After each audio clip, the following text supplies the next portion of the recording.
Hey everybody, I wanted to give you a series of videos here. It's 5 different bucks kind of working the same scrape. These are all on the same day on November the 7th. Rut's kicking in. It's kind of an interesting video to watch. Here we go.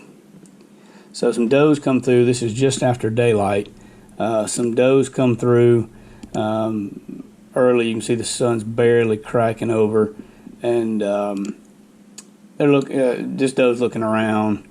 Obviously her tail's up, so she's kind of paying attention. She sees something off in the distance there, and she's lifting her tail. Rut's kicking in here. She's spreading scent.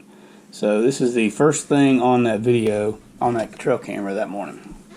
Alright, so this is about 20 minutes later, 10 minutes later, excuse me. This little small buck comes in. Looks like he's maybe a little small 8. He's messing on the licking branch. He's in the scrape right there, but you can see a lot of times when those limbs are torn up, it's not their antlers, it's that they're chewing those limbs. And here he is. He's working the scrape. He's working the scrape, and kind of comes off. He came off from the east. All right, that right there is a button buck. Little button buck comes off from kind of the north there, a different direction, but on that same trail. He didn't do much marking. He's a young deer. If you back that up, you'll see he's a little button buck. He doesn't know much about marking scrapes yet. He's a young buck. But there he is coming through on that same scrape, smelling, seeing what's going on. All right, and then about 45 minutes later, 40 to 45 minutes later, this little forkhorn shows up. Well, now he's in the scrape, and he's on the licking branch, and he's chewing.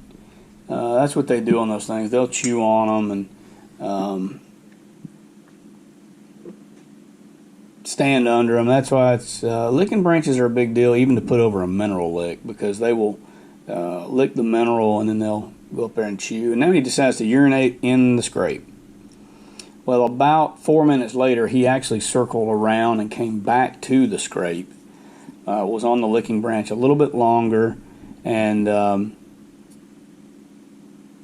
think he decides here, yes, he did. He's actually urinated a second time in this scrape. So the little guy here is trying to show some dominance. He doesn't really know much about what he's doing, but he's trying to show that, hey, this is my scrape. He's trying to show who's in charge, and then he just kind of wanders back off.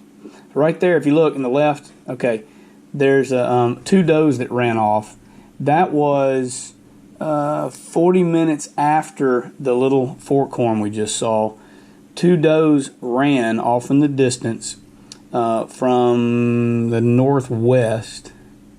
Well, it'd be more like west. They ran over that hilltop. Something was getting their attention. Probably another buck down there. Not sure which one. All right, that right there is a doe. That right there is about 50 minutes later, another doe. 2 does come through, and I want you to watch here. She's got her tail lifted. She's looking around. This is right in peak rut. Lifting that tail, spreading scent, checking that scrape, seeing who's been there. Does will actually go out and select a lot of the older does, not that one necessarily, but maybe the one in front of her was bigger.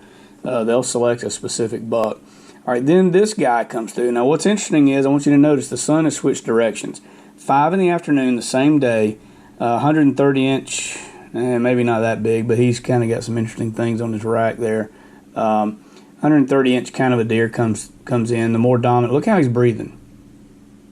He's really breathing. He's kind of out of breath. He's probably been chasing does. He'll breathe a little harder, and he's checking that scrape. Now, this is all the way at 5 in the afternoon. So crazy that in the afternoon he shows up. And then right after, 4 minutes after, that little smaller buck shows up to this scrape, checks the limb. Now watch what he does here. He pauses. He's 4 minutes behind that other buck. He sees him. You see how he sees him and he kind of jumped back. He got spooked. He realized he was behind that bigger buck and probably saw him. Kind of got a little spooked. Maybe he didn't want to mess with him. But it's interesting to me that that's 5 different deer that come through. The button buck didn't do much, obviously, because he's young. But that's 5 different bucks, 4 bucks and a button buck, working that line, checking it. And the biggest buck in the bunch did not even show up until 5 in the afternoon. So encouraging there to stay in your stand. And the interesting thing is when you see a big scrape, it's not always just a bigger deer. It might be that there's 4 or 5 deer, multiple bucks working that same scrape, because they use that to communicate really throughout the season, even after the rut. So it's just interesting series of video on November 7th of all of that happening in one day right at peak rut. Hope this helps.